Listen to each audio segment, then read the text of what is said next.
Hello, Podsmashers of the internet, and welcome to another episode of 80-Bit Podsmash, where gaming goes to grab a beer. We are your hosts, Penguin And Termite. and 80-Bit Podsmash is a weekly podcast about video games, primarily, and we try to smash the general topic of video games together with other topics such as art, music, politics, and things you care about. Yes. We don't actually do the politics thing very much, but we might have an It's episode coming up. Yeah, coming up. So, yeah. What are we drinking? We are drinking Chaos Brewing Squatch Ale. You might recognize this from 2 weeks ago. a couple episodes ago. Yeah, we had it as well. So we had some leftover ones that we wanted to drink. Just for this. For this, exactly. So what's going on with you today? Oh, man, I'm going to be going to San Diego, Ooh. California. I can't wait. Bright and I'm sunny excited, California. but it's met with the same kind of like, I have to leave my wife and kid for 10 days. I'll be working. It's a work trip, so it's not a vacation. Yeah. But I'll have time to experience the city and the food and the mentality. I've never been to California. Mm-hmm. I love flying. I'm like a child in an airplane. I want a window seat. I am on when they're taking off and landing. I'm looking out the window the whole time if I'm not playing a game. So I'm excited about the flight. It's a long flight across the entire country. Yeah. And then seeing the Pacific Coast beach. I've been to Seattle. Nice. Yeah. Which Seattle's not a beach town. Right. It's kind of a bay town. It's a Mm-hmm. harbor, but California beaches, man, they're like a thing. They're a thing, yeah. I'm excited to see it. I can't wait to go. So I've been planning that for like 2 weeks, both at work and at home, trying to orchestrate our entire life, babysitting and everything else around. Mm-hmm. Relegating all of my responsibilities. Trying to figure out how to do the podcast. Yep. All that good stuff. We're gonna have to do Skype recording from my hotel. Yeah, we're gonna So do it. you guys are gonna get that. That'll be It's fun. gonna be good. Yeah. Cool. So I'm interested in some recent news came out. A little few more details have been released about the Nintendo Switch's online service. Yeah, that all dropped like a bomb. I was like, pause Netflix. I need to read this real I need quick. to read this real quick. Yeah, $20 a year, which is very, very affordable. And they did family plans. You see that? No, $35 a year. You can have up to 8 people in your household.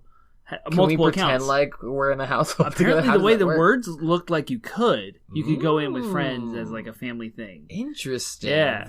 That's very cool. I wish Uh-huh. PlayStation and Xbox did more. That would Right. encourage more playing together. Yeah. That's really cool.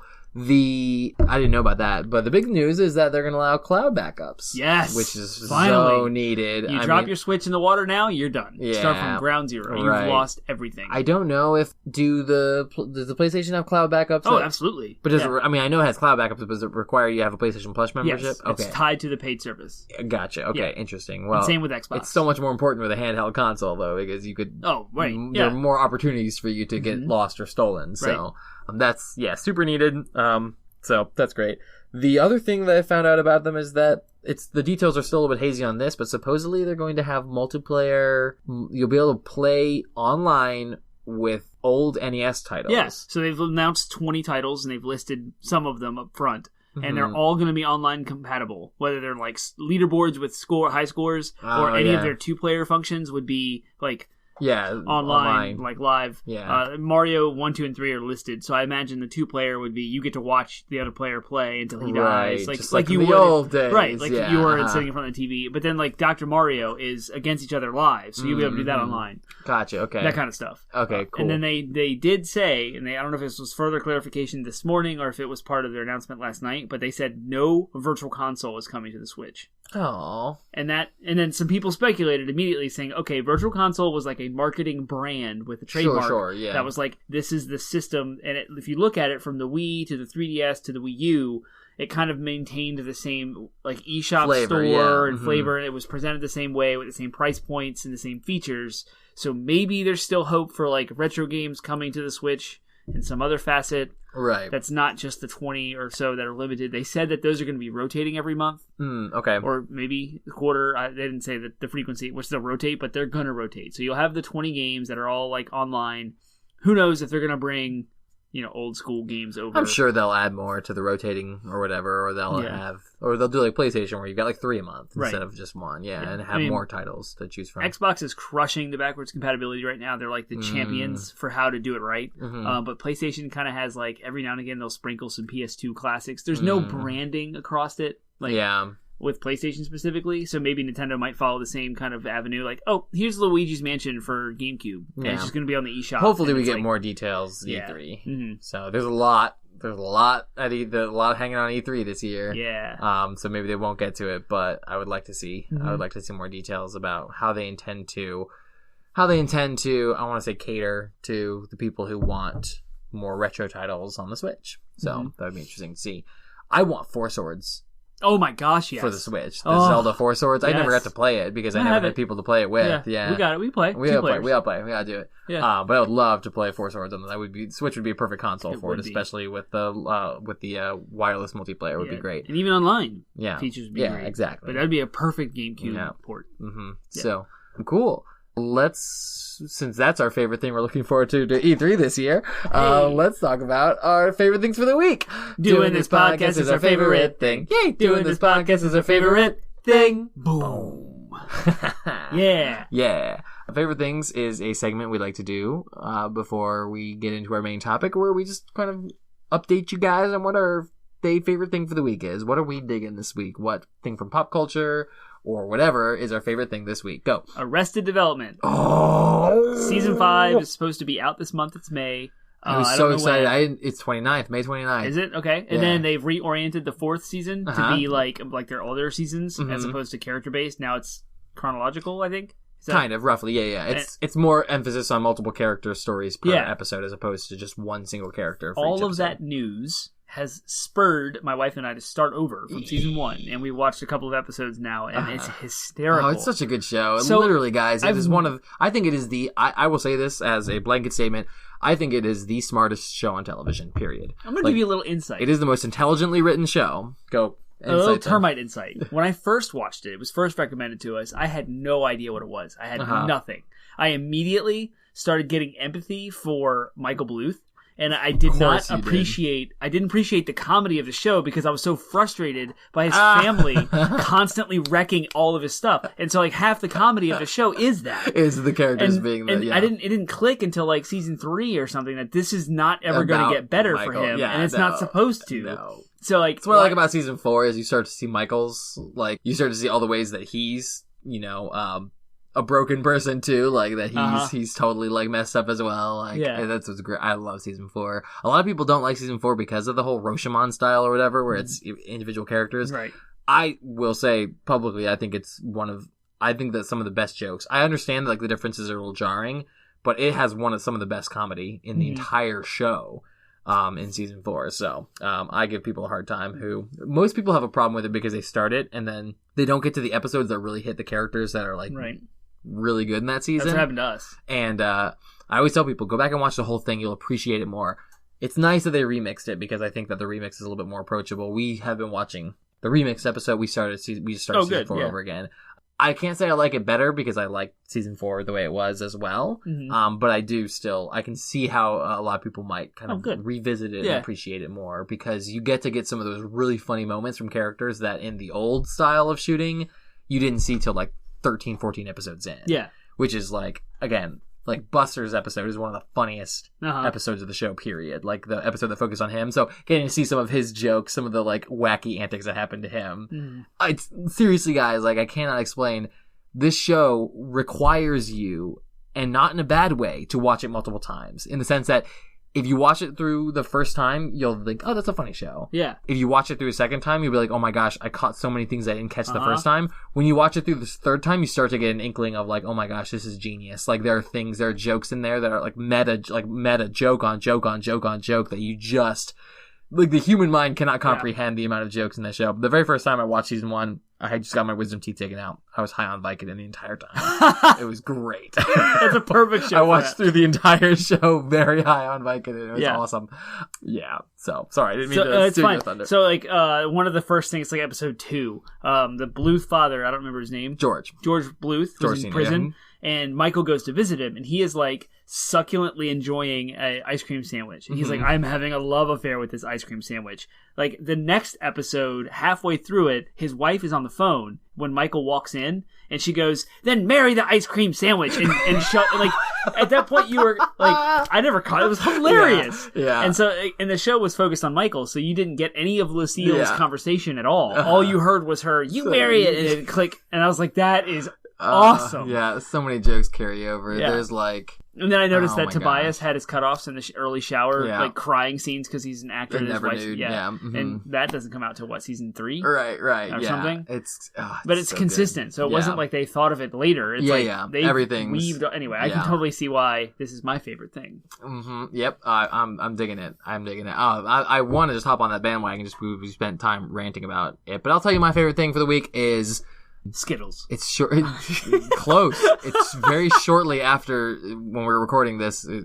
Cinco de Mayo has happened recently, and I cannot tell you the love affair that I have with tortilla chips and salsa. Oh, I know, right? Especially at a restaurant where they're like warmed up. It's just that's like 70% of the appeal of a Mexican restaurant to me. Or if there's queso and guac. Like, there's so many different dippings that are always available. It's like, tortilla chips are such versatile chips. Like, you don't think like eating just plain tortilla chips is wrong.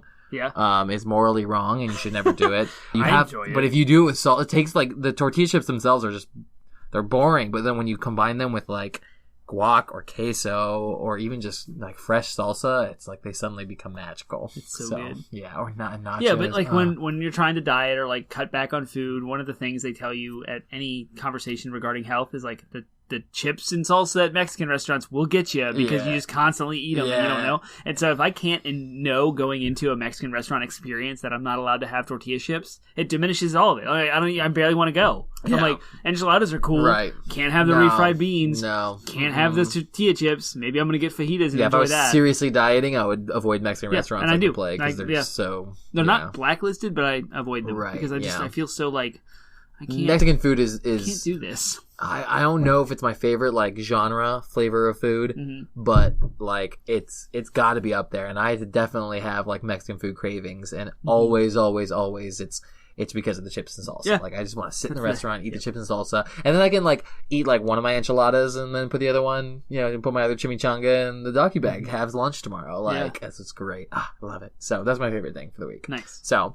All right. Why don't you, before we jump into our DLC, why don't you kind of explain to our listeners how today's a little bit different, how today's episode is a little bit different. So instead of having a DLC segment, we came upon a topic idea that we could take longer than a DLC to go through. So we thought we'd make that the topic and kind of skirt the DLC to the sidelines, but also kind of combine. It's a DLC. It's just sort of today's episode, sort of an extended DLC episode. Do we want to deprive our audience of the rap horns? Absolutely not. So what is DLC? DLC, downloadable content, for those who are unfamiliar, is usually it's a sub discussion. It's sort of a little mini discussion that we have before our main discussion. Today, DLC is going to be the complete episode, so we'll give a more broad definition of DLC being just piece of content that's generated by the two Daniels in this microphone.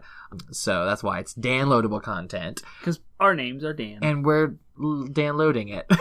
You guys are downloading it as an extra thing to the content, DLC. So this whole episode is one big downloadable content, sort of a topic that maybe other people have come up with. We're not going to say we came up with it by our own. But exactly, a campfire topic is a good way of describing it. So the topic, the DLC and main topic for today is thusly, and that is, why don't you say it? What games would you show your 10-year-old self? If you could go back in time. So I feel like because I watched so many shows about time travel, I feel like I have to set ground rules in my mind, like knowing, okay, so this is sort of a thing where it's happening in like a time pocket, like nothing, your 10-year-old self's going to go forget about these things and only have like a subconscious impression. Wow. Because it's not so Penguin. I have to, because like otherwise I'm like, but it would change the past. If I told my 10-year-old self to avoid this game, then I never would play it and never would know to avoid the game. So, I have to, like to avoid time paradoxes, I have to set myself, I think our listeners will appreciate it because they might be screaming the same things while we're saying it. So like, again, it's sort of like, you go back in time and you have just this moment with your 10-year-old self. During the pocket time you spend with your 10-year-old self, you're both consciously aware of what's going on. But then once you both leave, you'll remember it because you'll go forward and be like, yeah, my 10-year-old self really digged that game. But your 10-year-old self, that way it doesn't change the course of history. So this is very much like Back to the Future 2, when he's drawing Doc Brown is it Brown? Yeah, this is Brown. Yeah, it was very instinctual. I just questioned it. I don't know why. He draws on the chalkboard like, this is an alternate 1985 timeline. And he draws like down to when Biff was the leader. He's like, you have to go back and stop Biff from getting the almanac. And like, no, we're not dealing with that was an alternate timeline that just kind of disappeared as the result of the movie. So at the end of the movie, it concluded Biff wasn't the leader anymore. So that was just done. Yeah. Right? Is that what you're saying? Like, this is just a bubble, like a little pocket? Well, that has no consequence to today? Yes, but also no. Like, I don't want to deal with multiple universes. I don't want to deal with alternate universes. I'm saying that we take a moment. We remove ourselves and our 10-year-old self temporarily from time, and then time stands still, and we have this interaction, and then we go back to our timelines, and nothing else is affected. It's just this sort of subconscious effect. So maybe it's already happened. What is the movie with Matthew McConaughey that creates like the infinite universes, and there's like all the million possibilities, that different fifth dimension stuff, space travel? Oh, Interstellar? That's it. That's what we're doing. It's one of those alternate universes. I don't think that we can come to an agreement as to what we're thinking about. We just wasted like 2 minutes talking about alternate timelines that had nothing to do with our DLC, right? Or our main topic. We're not Yeah, we'll just sort of stop there and say, okay, yeah, sure, yeah, we'll do that. All right, yes. So, what games would you show to impress your 10-year-old self? We broke this into some questions, so we'll just progress through them. Yeah, so we'll go through several games and kind of like what are the ones that will impress your 10-year-old self. So the kind of broad categories of games I immediately thought of course, I would show my 10-year-old self World of Warcraft. I think I would specifically show my 10-year-old self, I want to say, what year would... I was just framing that in my head as to when I was, and I don't remember the year. I was born in 86, so 10 years would be 1996, and that was the year Ocarina of Time and Pokemon hit. Yeah, I would 1999, because I was in 89, so 99 was like, Pokemon had been established. Like Silver and Gold had been out by then. Yeah, Ocarina of Time was out by then. Definitely, and Majora's Mask. Yeah, so I haven't. No, it was 2000. I had encountered Warcraft 2 by then. I would have certainly encountered Warcraft 2. Yeah. By then, so I would have known the Warcraft 2 is franchise. older than that. So I would say, hey, look, this RTS game that you love is going to be this massive world that you'll get to explore. Like, I would totally show myself World of Warcraft, but I would also have encountered Zelda at that point. Ocarina of Time. That was your first Zelda? Yep. I probably knew that already. I think I encountered Zelda's 1 and 2. My friend had them on NES, but I didn't have them on NES, so I never got to play them. I just got to watch him play them. Yeah. The first one that I actually played was Ocarina of Time. I don't know if I would have been aware of Wind Waker yet, but I would show myself 2 Zelda games, I think.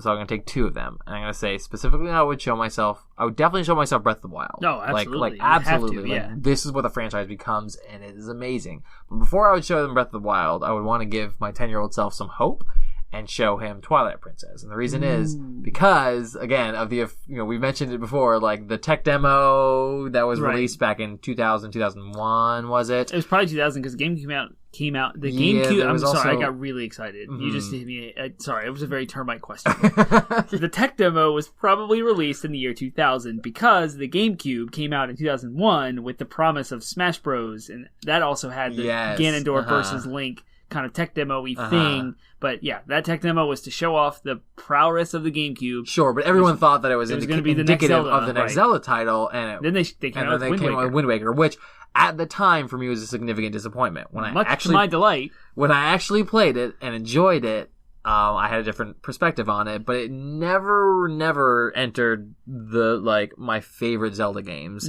If you want to go and back and find out what my favorite Zelda games are, we had a whole episode about that. We did. Wind Waker to my young self was a huge disappointment. So I would show my young self Twilight Princess to say they do end up doing that. Here's something to sort of don't worry, Zelda, you can have your opinions about. Some people have different opinions about Twilight Princess. I don't care about that. For me, I love Twilight Princess, and I was super excited about when I actually played it. So I think my 10-year-old self would have been excited that Twilight Princess was where they went. Plus, I think I also liked werewolves at that time, and so like Wolf Link would have totally excited my 10-year-old self. Oh, you'd have been nuts. I would have been nuts. Yeah. So, those 2 Zelda titles, World of Warcraft. Oh gosh, I'm trying to think if there's anything else. You keep talking. I'll. All right. So I was thinking again. I was framing my brain around 1996. That was the year the N64 came out, followed by Ocarina of Time in early '97. I was 10 years old through that whole thing, and Pokemon had been out, and I was obsessed with Pokemon. So I would show my 10-year-old self. I was also thinking Breath of the Wild, because like this is where Zelda gets. Yeah, and that's my favorite franchise. This is why it should be your favorite franchise. Is kind of almost the impression. Like, stick with this franchise because it's amazing. Yeah. But also because the advent of 3D being very new, and like Super Mario 64 opening up worlds to like this is crazy, to new graphical prowess. I would want to show the prettiest, most graphically intense game that exists. Crisis? No. God of War. Oh, I see, yeah. Which has, like, most recently had headlines of being the most beautiful game ever made. So I would show my 10-year-old self God of War, but then there's the issue of, we're not going to worry about the ethical issue of showing my 10-year-old self a mature game, because I had already been well-versed in the 3rd grade with Mortal Kombat. So that aside, I would show my 10-year-old self God of War and Breath of the Wild. At least those are the first 2 titles that come off the top of my head. I wasn't into PC gaming at all at 10 years old, nothing. Like, I think we got a computer, and we didn't get into StarCraft until later than that. Yeah, I was like, because I was thinking things like Diablo 2, I was like, Diablo 2, but I would discover Diablo 2 in only a few years after that, you know what I mean? Like 10 years. Yeah, and I discovered StarCraft as well. Yeah, exactly. And, rather, like Halo would come shortly after that, My 10-year-old mind would be blown if I saw the open world of Breath of the Wild and all of the game's mechanics, that everything that they do that flows together, all of the physics engines and the interactivities with NPCs and the side quests, as well as the openness of not being able to follow a certain story structure. You can go any way you want. Here's the 4 main things you have to hit. And then that is like the mechanical / technical behemoth I would want to show myself. And then the graphical achievement would be God of War. You see, when I think about it, like I think about myself at 10 years old, like I so desperately wanted to escape into another world. You know what I mean? I didn't have like any reasons for it. I know that sounds kind of vague. Like, oh my gosh, my life sucked. Like, no, I was a 10-year-old. I was a 10-year-old. Yeah, we made games out of Mario 64. My brother and I would play games within Mario 64. Like, Mario is something else, and like, let's play this game. So I really wanted to escape another world. So like Breath of the Wild is good for that. And so was like, again, World of Warcraft was a good choice too, because like I'd be like, here's this huge community that you get involved in. I don't know which expansion specifically I would choose. Part of me wants to say, like, Burning Crusade, but I also think that, like, original WoW was just fine. Like, would have been just fine. It would have been impressive enough to my 10-year-old self. So, cool. So, next question is, what games would you tell your 10-year-old self to avoid? What games were bad that you thought were going to be good and then you're disappointed with? This is so weird. So, my impulsive thought, and audience might hate me for this, is Pokemon Snap. Oh, yes. Nope. I 100% agree. But me, right now, at 31 years old, would elevate Pokemon Snap to an amazing title. And I would love to go back and play it again. And I'm dying for a sequel or a proper, like, fully realized version of what Pokemon Snap was. But at the time when I got it, my priority with gaming was how long a game is and how much it has to offer. And my biggest disappointment with Pokemon Snap was how short it was. I beat it in one night. I got through everything. It wasn't even one night. It was like an hour. Yeah. And I was like, I got it for my birthday. I had friends over, and we traded controllers, like playing through it, and it was done in like 3 hours. I'm like, I'm not even in bed yet, and this game is done. I just wanted a 3D Pokemon game. Like, I wanted straight up. See, right. I wanted Pokemon Red. No, I knew what Snap was when I got it. I knew what it was, but in my mind, like, I still, like, that's the only reason I grabbed it, was I was like, it's a 3D Pokemon game. It was just taking pictures of Pokemon. I wanted to catch Pokemon. I wanted to battle Pokemon, and the closer to that was Pokemon Stadium, but even then, like, I still also wanted to, like... It was so good. The most of my time spent in Pokemon Stadium was actually just playing... the emulator for the I did too. The Dodrio mode, love exactly, it. Yes, and the Dodrio mode would like speed it up like 2 or 3 times, which would severely reduce the amount of time it would take to play the game. Yeah, exactly. You could just grind in like hours instead of days. Yeah, it's awesome. I loved it. But anyway, so like that would be something to avoid, because I would tell my 10-year-old self, ask for a different game. And I have to like look at it. I don't know off the top of my head when Pokemon Snap came out and like how old I was, but I would tell my 10-year-old self, in X years, don't ask for Pokemon Snap for your birthday. Yeah. Get something more meaty. Yeah. And then I would find Pokemon Snap later and enjoy it. Mm-hmm. Yeah. I'd be willing to let go of that memory. Sure. For a better one. Yeah, I can't think. Now that I'm like, I thought I had ideas, and now I'm like racking my brain. I'm like, I can't think of any that I would really like. I've played bad games before, but the whole point is like they left such a like non-impression on me. Yeah, you can't remember. But now I can't even remember them.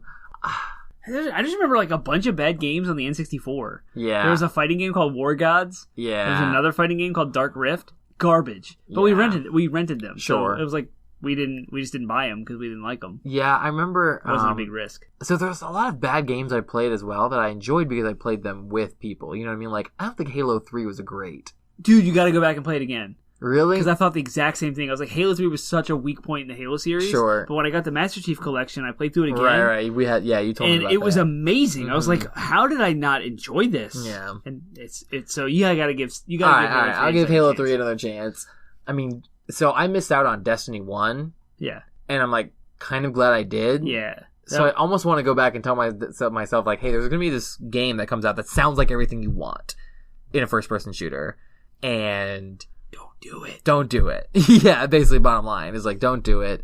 You're going to end up getting the sequel, and it's going to end up being worse than the game that you didn't get and didn't play. So don't mess with the franchise and play Borderlands instead. Like, just get excited about Borderlands. Like that, there's almost want to turn this question into what games would you tell your 10-year-old self to play a lot earlier than you played it? Yeah. And I'm thinking like BioShock. There's so many first-person shooters that I avoided because I thought first-person shooters were shallow, stupid, and for like people who just wanted to like play Calls of Duty. But like, no, the first-person shooter franchise is so diverse, and I missed out on so many great titles because I was like prejudiced towards them. So I'd be like Borderlands, BioShock. Yeah, those two in particular, like they sound like stupid games. Like their titles are meaningless words to you. Go play them. Mm-hmm. They are not meaningless, and they're amazing. Yeah. Man, okay, so when I was 10, we didn't even have a PlayStation. It had existed, but we didn't have it yet. Mm-hmm. So I would tell my 10-year-old self, and it might not make any sense to him, but maybe it would plant the seed. Don't get an Xbox 360. Get a PS3. Yeah. Mm-hmm. There's so many better exclusives. The online is not going to be good, and you'll have to like not play with your friends for some things. Mm-hmm. But then I would erase so many good memories of those Xbox titles. Sure. It's hard. That's what I'm saying. This doesn't change anything. I know. This doesn't change. Like it's a pocket universe. It doesn't change anything. So go after the PlayStation 3. Go after those exclusives. Your 10-year-old self goes back into the 10-year-old self's timeline and doesn't remember anything that happened, but has this sort of subconscious impression. Yeah. The PlayStation 3 was just. I'm now framing what happened in that timeline between the release of the PS3 and its demise, and all the PS3 era was just Sony coming back off the ropes. Yeah. Like Xbox had owned it and it came back. Now it's on top. Like PS4 is on top. Right. So like, yeah. So let's frame it then. Like let's frame it then as like, okay, so if things could have changed, what do you wish you had told your 10-year-old self that might have changed things? Like permanently? Sure. Yeah. Oh, now we're going to enter the realm. So now let's enter the realm and alternate timelines. Now we have like. Skin in the game. Sure. So my thought is like kind of like I mentioned, I would have probably told my 10-year-old self, hey, like you're gonna love World of Warcraft, okay? Like you're gonna love it. You're gonna spend way too much time and way too much energy playing this game. How about instead start to build the titles that you like, the aforementioned BioShock and Borderlands, like play those games when they come out, be on the cutting edge of those franchises so you appreciate them. I wish I could have told my 10-year-old self, like, play these System Shock games that you never would have considered picking up, but you'll like them because they'll lay a foundation for a franchise that will be the spiritual successor of them. I wish I had, like you said, had a PS3 and played Heavenly Sword so that I could have appreciated Hellblade. There's all these franchises that I now love that I wish, so I'm hesitant to get into Red Dead Redemption 2 only because I never played Red Dead Revolver and Red Dead Redemption Revolver 1. You don't really need. It doesn't matter. Like, I would have loved to have had that foundation and you've got to play Red Dead 1. I don't know if I should just loan you my PS3 and the copy I have for it. Like, oh, you've got to play it. It's so good. But it's like a 100-hour game. Yeah, so if I could change something, if I could change something about my gaming past, it would be like those 5 years that I did nothing but play. I played no game but World of Warcraft. I would have like shelved some of the WoW to play some of these great franchises when they actually first came out. Yeah, and I'd go back to my past. I guess if we have to limit it to 10-year-old self, you got to tell him in 10 years, 12, 13 years, you're going to be 23 years old, and you're going to love Call of Duty Modern Warfare 2. Don't play it. Stop. Play the campaign and move on. Do not get sucked into kill death ratios. Yeah, Halo 2 is going to come out in 2004. Don't get sucked into the online multiplayer. It means nothing. Yeah. Don't get sucked into Halo 3's multiplayer. Like, those pointless, like, grindy first-person shooters, don't do it. Enjoy the Counter-Strike with your friends at their LAN parties. That's going to happen on your PCs and your gaming stuff. But, like, when it comes to consoles, don't waste your time. Just move on. Yep. Yeah. Like, cool. I would totally, like... And then avoid the Xbox 360 and just go for PS3. Just go with the PS3. Yeah. Interesting. Which would help with that. Because the only reason why I played those online grindy shooters was because friends had Xboxes that also wanted to play. Yeah. And so I got an Xbox to play with them. And thought it was better than the PS3, which it objectively was. But yeah. I think when thinking about, like, what would the effects have been? Like, where would you be if that was your past? You had gone back in time and changed things, and you are now alternate Danny, living an alternate timeline. Yeah. Post time travel. Wow, this entire episode got way more, like, into the mechanics of time travel than I ever thought it was going to. Good job, Penguin. That's a big thing. That's a Penguin world. What do you think? What like effects would that have? Like, how would things be different if you had done that?